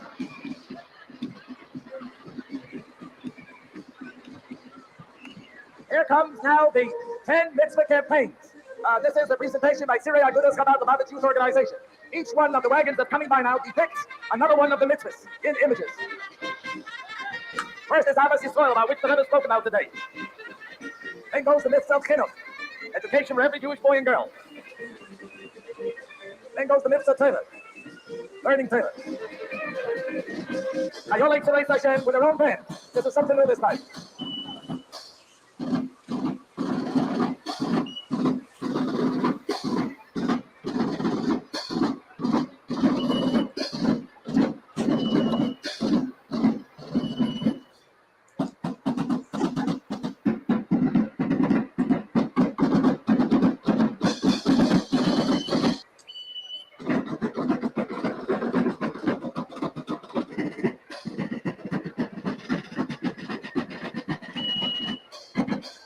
Here comes all Torah 3, 1A, and 1B.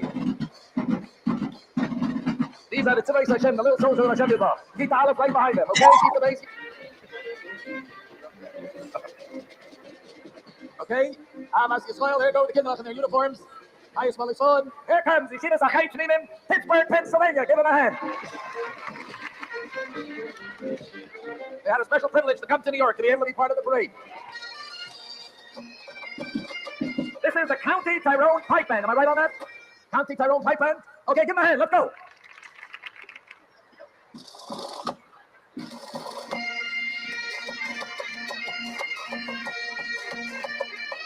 Jews with bagpipes.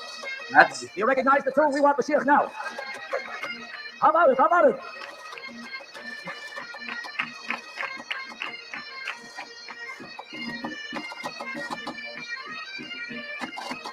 Give him a hand. Let's give him a hand again. It is written that with the coming of Mashiach, the world will be filled with knowledge. They never alluded to that. Of Hashem like waters cover the seabed. All Torah demonstrates for us the wave of Ahavas Yisrael and the streams of Chassidus that come gushing forth from their source to encompass the entire world. Isn't that gorgeous? 770, there you got it. That's interesting. Here comes float number 7. Look at this one. Educated child, according to his level. This float brought to us by Marstown Torchei Knimin emphasizes to us that every area of a Jew's development is important and should be filled with meaningful and Jewish content. Educators and parents should ensure that in all activities that a child participates in, especially fun and play, should be imbibed with the Jewish spirit and meaning. That's the Ferris wheel. I want to tell you, that's some piece of work. You should give him a hand for that.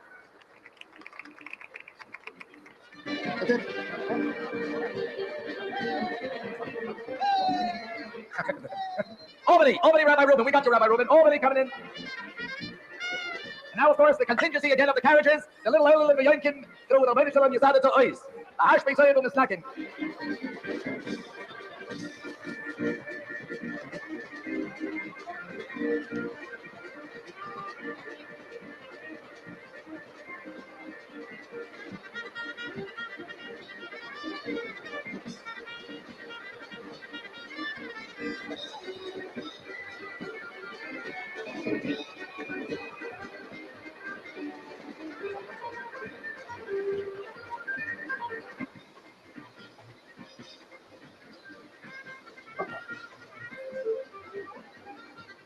What do you mean? It was the narrative took place in 68 or was from 68?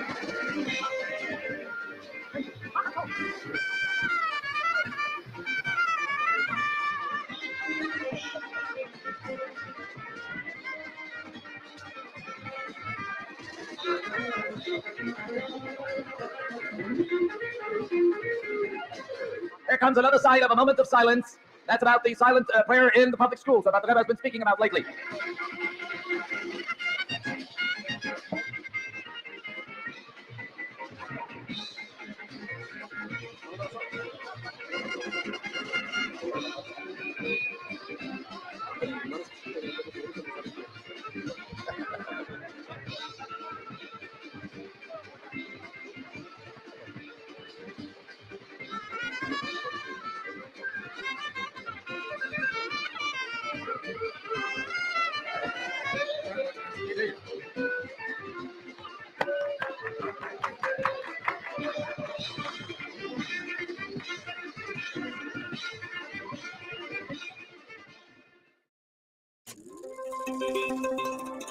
With materials from the Living Archive, established by the Rohr Family Foundation. Video collection preserved by Benjamin Fetterman in tribute to his parents.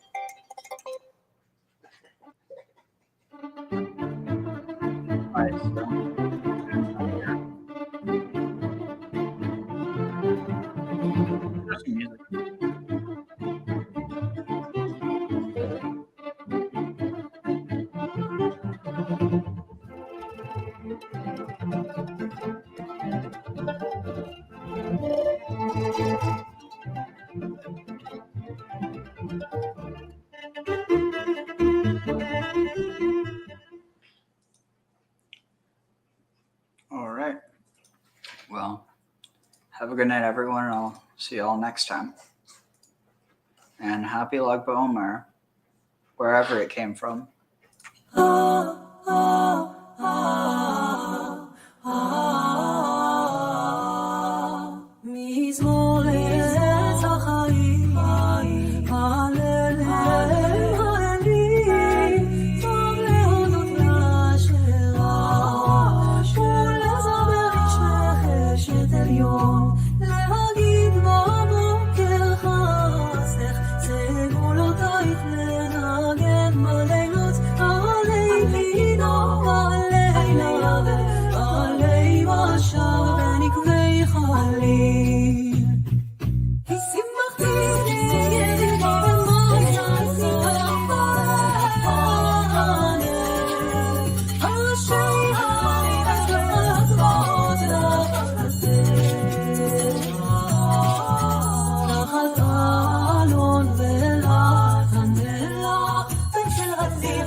נוצרת צפנים, או אצלך ושקיעה עונה